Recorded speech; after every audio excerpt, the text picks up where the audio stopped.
say, yeah. So, is it true? There's a lot of fast guys. The receivers for sure have the fastest room overall. Croy Stewart is up there. He's incredibly fast. J. Mike is incredibly fast. Gosh, I don't want to miss anybody, man. Where do you put yourself? Oh, I put myself top four up there. Okay. It's gonna be close. Everybody thinks that they're the fastest guy, so I can go a lot of ways if you ask when.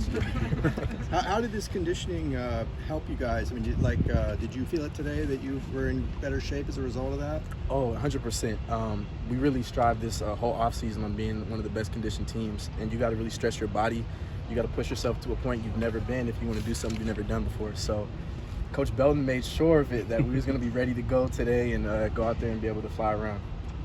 When you've got so many guys in that receiver room, how do you balance being competitive with each other, but also being supportive, being teammates, and all that kind of stuff? I love it. It's easy because everybody brings something different to the table. So you may have a guy that may not be able to run as fast, but he has really great body control. So everybody kind of bounces off each other and looks like, okay, he does this good, this good. What do you do? What type of training do you outside of here to be able to cut like that? So everybody picks up off each other. So it's exciting. What does the development of Dante Moore look like just from spring to kind of maybe where he's at now? Night and day. He's one of those guys who's just crazy, naturally talented, but also puts in the work.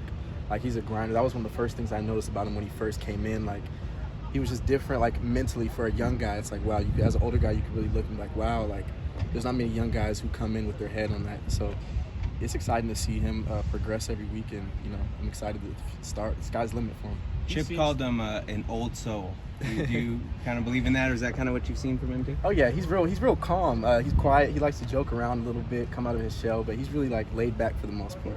How is he stylistically different than Ethan? The way the ball comes out and things like that. I would say they both have amazing touch on all their passes, but their touch is the way the ball comes out is a little different. One may float it, their bullets, their hard bullet passes may be a little bit different, but both the way those guys come in and bounce off of each other is great. Obviously, don't expect you to say a preference, but when you're talking about different quarterbacks and how they throw a ball, for a receiver, is there a preference as to how you want that ball coming in, and whether it's a laser or a lofted ball, that sort of thing? Honestly, as a receiver, our job is to catch it. So whatever, that's our job. At the end of the day, if it comes out fast, we got to catch it. That's our job. So we're just focused on doing that part. You can say a preference if you want. We really don't matter. Receivers, we're just like, as long as the ball comes, we're happy. Yeah. Does it feel like it's going to be, a tight battle that goes down to maybe, the end of training camp? Yeah, they all look great. They all look great to us. We're just, as the players, we're kind of on the back end of that. It's going to be the coach's decision at the end of the day. But seeing everybody compete's exciting because no matter what happens, guys get hurt throughout the year. So whatever happens, nobody's even worried. I'm not going to miss a beat. When it comes to DTR was here for so long, with you a couple years. It's a little different to have him not here. It's a little bit different.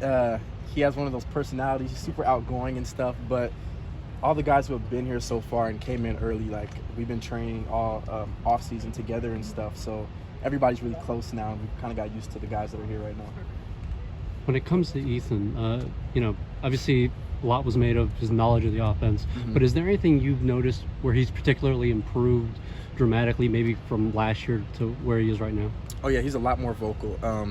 He's always been a leader, but he just stepped up that game aspect, really like running stuff, like, acting like he's been here. He has been here, but really just taking control. That's the biggest thing I've really noticed from him. So growing up in Texas, did you ever catch Pac-12 games, or were you mostly focused on I caught a couple, but it was hard though, because over there you're barely awake. Yeah. The game is on. It's tough, but I caught a couple. Okay. Any thoughts on sort of what this being you guys' last year in this conference and what's to come?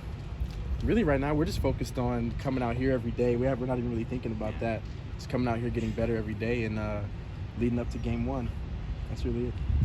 On social media, I saw Justin Martin posted a video of him throwing to Carson Ryan. I was wondering, in the offseason, when you're unsure of who the quarterback is, do you guys have to maybe figure out who you're going to work with on a certain day just to try to get a feel for everybody? So a lot of the times, the guys will just be rotating in and out, and you never know what's going to be, but every day you want to prepare like you're the starter. So that's everybody. So you never know what can happen in the game throughout the whole season. So everybody needs to be prepared. Everybody needs to be on the same level, have the same mindset, and really know what the other guy's thinking out there. So it's not like, oh, we're going to do 1 million reps with just this guy. No, everybody's going with everybody, so we're all well prepared. How much cross training do you guys do for all the different roles in the receiver room? Like, how much do you guys who are outside receivers play in the slot, or just get those reps in so you guys can go four wide and do that sort of stuff? So a lot of times when we're on our own out there training, we kind of make sure everybody does everything, just in case. Like I said, for a game, you never know what can happen. Guys can get hurt. So the biggest thing is being prepared. So you stay ready, you don't have to get ready. So you don't want to miss a beat if anything happens. So everybody trains both inside and outside. Even if you don't get as many reps in practice at that, everybody knows exactly what they're doing. And that's kind of like the standard. And I was wondering, I think looking on your social media page, you've been active in the NIL space in the past. I was wondering if you had any thoughts on now, Congress getting involved in that sort of thing, and whether you think, it's appropriate, or is it, kind of overstepping? Really, I would say we've came a long way from this not even happening at all to happening right now. So as a player, I'm just excited for everybody around the country who can benefit from it. Everybody's starting to really educate themselves and learn how the whole process works. It's been pretty new for everybody. So for me personally, just to see people across the country starting to get deals and figure out ways to try to get deals for their teammates and stuff like that it's really a blessing. So I don't really have too much insight on like the whole Congress thing and stuff, but I would say I'm pretty happy for all the players that are able to take advantage of that. Speaking, what deals you got going? Like on their safety? I'm actually working. I don't want to say it right now, but I'm working on something right now. Okay. I'm working on something right now. Speaking of NIL, you look at a guy like Chase Griffin and we see his stuff on social media. Uh-huh. What kind of resource is he maybe for you guys, or what does man. the locker room think of all the things he's doing? Because it's like, does he even go to practice? He's just always kind of doing something. So We call him the president. You guys have talked to him. He's really well spoken. He knows how to talk to people, communicate. He knows how to network great in many different fields. So a lot of guys call him the president because we really think he could be the president one day. But he has a lot of resources, and if you go to him with a question, he's going to have an answer for you and really be able to tell you how to navigate through that field, which is incredible coming from a player, because most of the time, you would think to reach out to somebody else, but that's exciting. Thank you. Thanks, Cam.